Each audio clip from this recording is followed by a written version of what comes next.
ay bibigyan po ng Ateneo de Davao University po ng scholarship. Isa sa mga pangarap po ni Bobet ay matutupad. Yung pangarap na nagdala po sa kanya sa Maynila at iwan ang kanyang pamilya rito sa Davao.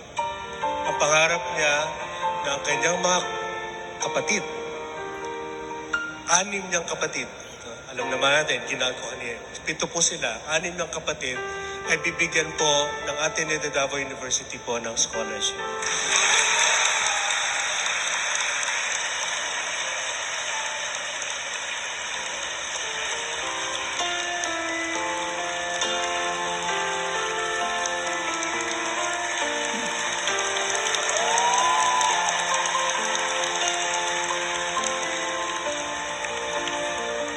Handa rin pong tumulong ibang Ateneo tulad ng Xavier University sa Cagayan de Oro. Pero sabi po ni Mama, dito na lang po sa Davao, mas malapit po sa Agusan. Kahit saan po nila gustong pumunta. Kuya, di ba? Sabi ko sa iyo, kung gusto mo another course after criminology.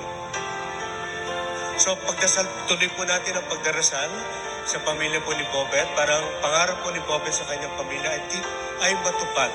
Kahit na po, sobrang lungkot po natin, wala na po siya. Pero bubuhayin po natin si Bobet sa pamamagitan ng pangarap niya sa kanyang mga pinamahal.